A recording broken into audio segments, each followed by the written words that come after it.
Lo tomaron por partes y agarrar un pedazo y leerlo por separado no tiene significado sobre el Apocalipsis. En el sentido de que el Apocalipsis viene generalmente presentado como un texto profético y en realidad podría tratarse de un texto escrito por código para las iglesias nacientes en la actualidad del Apocalipsis, refiriéndose puntualmente a lo que sucedía en ese momento. Les doy un ejemplo. Por eso les digo que ponerse a comentar un pedazo sería verdaderamente un problema.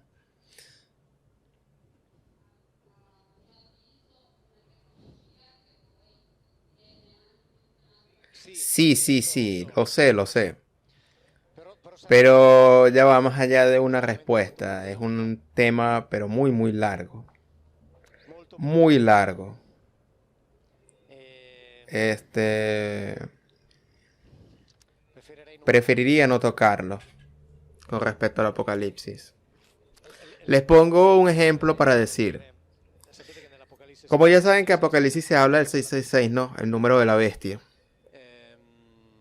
Que se interpreta de muchísimas maneras. Que podría ser una transposición numérica del griego que hizo Nerón, es decir, el emperador de Roma.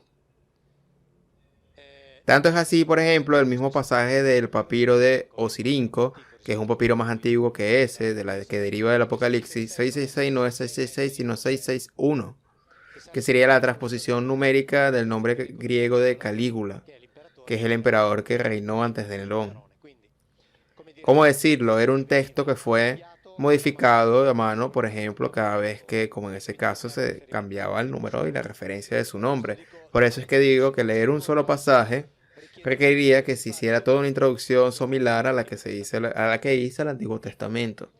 Yo sé que después se habla incluso de una posible tecnología, que se habla de este Jerusalén celestial como una cosa enorme que vendrá y que se llevará a un montón de gente. Entre otras cosas dice, habla un pasaje de los 144.000. En realidad después se olvida de que de repente aparece un escrito que todos estos que se irán serán entre comillas salvados. Es un número que no es cuantificable, que no es cierto que se salvan solo 144.000, sino que se salvarían muchos más. Pero con el relato del Apocalipsis tendría que hacer una conferencia, así que tenga paciencia. Hay otra pregunta del público, se la están haciendo a Mauro Biglino. Bueno, si están acá todavía habrían que ver quién es el que manda. En el sentido de que, bueno, los que están acá, estos sujetos son poderosos, pero no son omnipotentes. Lo que quiero decir es que aunque hayan diseñado las cosas, la realidad es que no siempre es que lo que uno piensa, sino aquello concreto que se planteó. Ok, o sea, que si estos individuos están acá y están gobernando, más que una reflexión, yo le diría una esperanza. Más que tarde o temprano todo esto se manifieste de alguna manera para dar lugar a un nuevo orden. Pero no el nuevo orden mundial de que se habla tanto en las teorías. Con un nuevo orden quiero decir darle un nuevo rumbo. O que definitivamente aclaren lo que somos verdaderamente. Esto no es una declaración, es solamente mi esperanza. Es decir, que oficialmente se diga qué es lo que somos realmente con respecto a los extraterrestres. ¿Cómo, perdón? Bueno, esperar es una posibilidad. Yo prefiero esperar. Sí. Otra vez hacen una pregunta del público. La primera fue con respecto al apocalipsis. La otra sería con respecto al tema extraterrestre. Ya vamos a saber de qué trata la tercera pregunta con la respuesta que dará Mauro Biglino a continuación.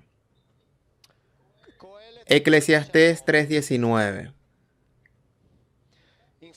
Porque los hombres y los animales tienen toda la misma suerte. Como mueren unos, mueren también los otros. También tienen el mismo aliento y el hombre no es superior a las bestias. Porque todo es vanidad. No se distingue el hombre de los animales. Verso 18, verso 19. Todos van hacia el mismo lugar. Todos vienen del polvo y todos retoman del polvo. Verso 20. Y ya está. Claro, Mauro dice este texto porque, o sea, yo no sé si es verdad o si por el contrario podemos decir también que él escribió esto que no entendía, porque existe el alma, existe la inmortalidad, de eso yo no sé nada. Allá me preguntaron qué es lo que dice la Biblia.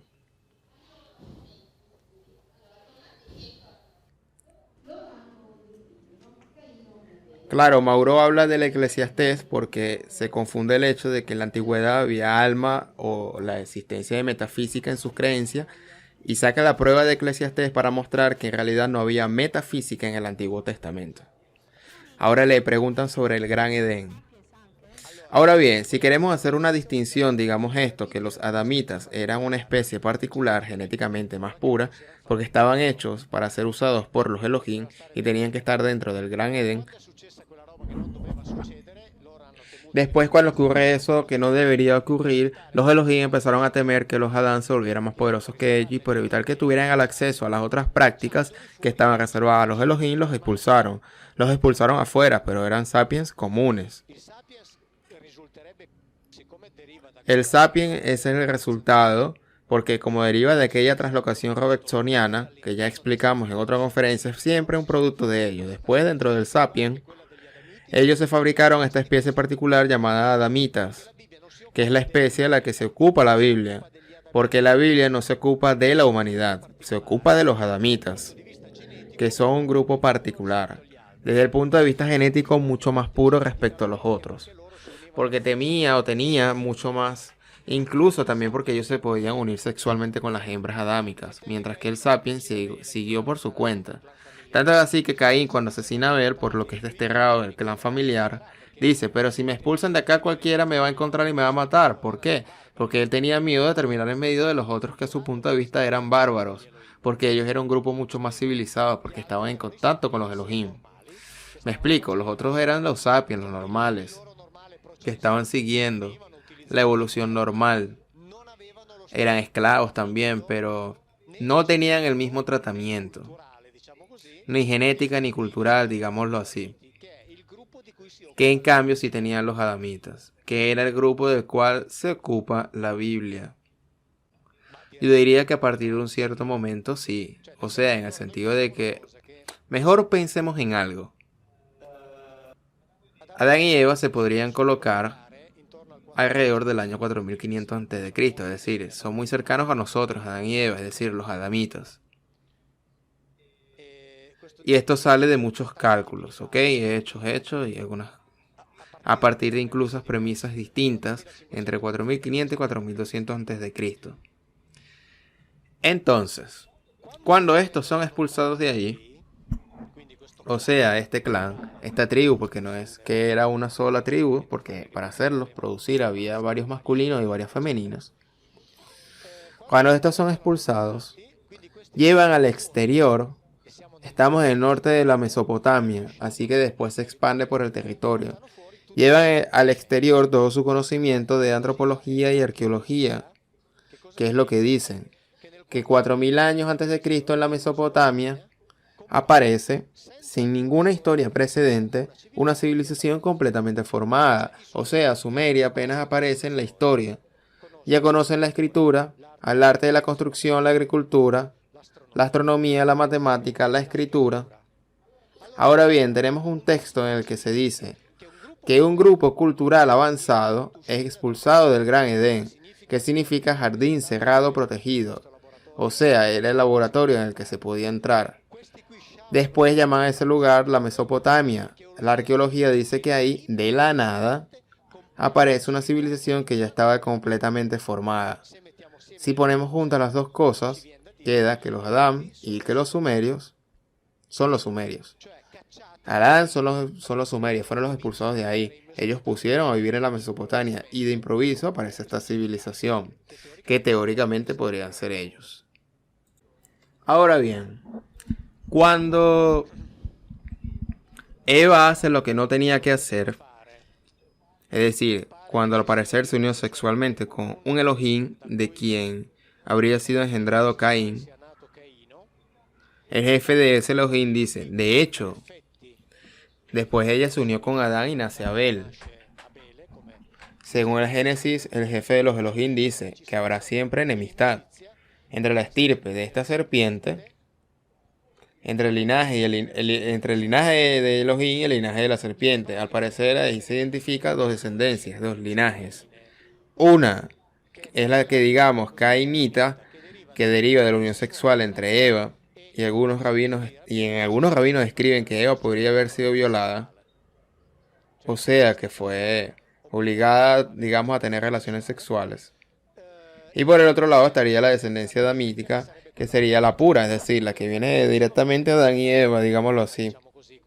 Es decir, de estos dos individuos que compartían ese patrimonio genético. O sea que ahí se está haciendo la distinción entre estos dos linajes para ser de enemistad o a que en el futuro habrá enemistad. Después de lo cual la Biblia explica y empieza a confundir todo, en el sentido de que cuando se habla de los dos linajes confunde incluso los nombres, por lo cual se vuelve dificilísimo. En el sentido de que da nombres iguales, en nombres similares en distintos linajes. Por lo mismo se vuelve dificilísimo identificarlos. Después, como vivían en el mismo territorio, es posible incluso pensar que en cierto punto se entremezclaron, se hayan reunido de nuevo a través de la unión, a través de la fusión, porque en realidad vivían todos ahí, en el territorio de las Mesopotamia. Pero ahí son identificados efectivamente dos estirpes precisas, lo que hace pensar, por cierto, que hay un linaje que deriva de esta serpiente, que sería este que, digamos, tentó a Eva, por decirlo de alguna manera, el que tuvo relaciones sexuales con ella, y serpiente en hebreo significa nahash, la palabra. Significa ese que tiene el conocimiento, que tiene la facultad incluso de prever las consecuencias de sus acciones. Es decir, que era alguien que hizo algo intencionalmente para desafiar al jefe del Gan Edén, que no sería que esto ocurriera. Por eso es que después se aparece esta rivalidad entre los dos linajes. Tanto es así que Adán y Eva, ahora bien, Caín asesina a Abel, entre otras cosas. En la Biblia está escrito: Abel le ofreció a los Elohim carne y cordero, y Caín les ofreció el producto de la tierra. Y está escrito que los Elohim vieron con agrado el regalo de Abel y que les disgustó el regalo de Caín. Ahora bien, si juntamos todo esto con lo que decía antes, que ellos los Elohim amaban porque lo necesitaban, el humo producido al quemar la grasa humana o animal, se entiende el por qué prefirieron el regalo de Abel, porque Abel les quemaba la grasa y Caín les quemaba pepinos, al cual a ellos no les iba ni les venía. Así que también se puede dar en ese tipo de sentido la explicación. Y como había esta rivalidad entre ellos, Caín asesina a Abel. Después Adán y Eva se unen nuevamente.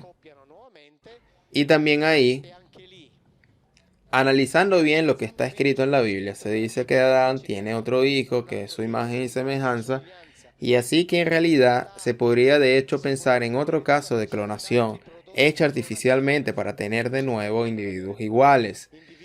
Todo esto si analizamos literalmente eso que está escrito, obviamente. Así que tienen otro hijo, digámoslo así, que se llama Set. Set tiene un hijo que se llama Enos, y la Biblia dice que en los tiempos de Enos se comenzó a invocar el nombre de Yahweh. Génesis 4, 25, 26. En los tiempos de Enos. Lo que quiere decir que en los tiempos de Adán y Eva, Caín, Abel, etc., el nombre de Yahweh no existía. Y esto es explicable, en el sentido de que el momento en el que aparece Yahweh era un militar. Él, con los, digamos así, con los ingenieros genetistas, no tenían nada que ver. Entonces, sobre ese linaje se construye, él llega y después va a hacer todo lo que tenía que hacer, porque él ahí no tenía nada que ver. Porque Yahvé era un militar, no un genetista. Tanto es así que la Biblia dice que recién en los tiempos de no se empezó a hablar de él, a conocer su nombre. Antes de eso no se conocía.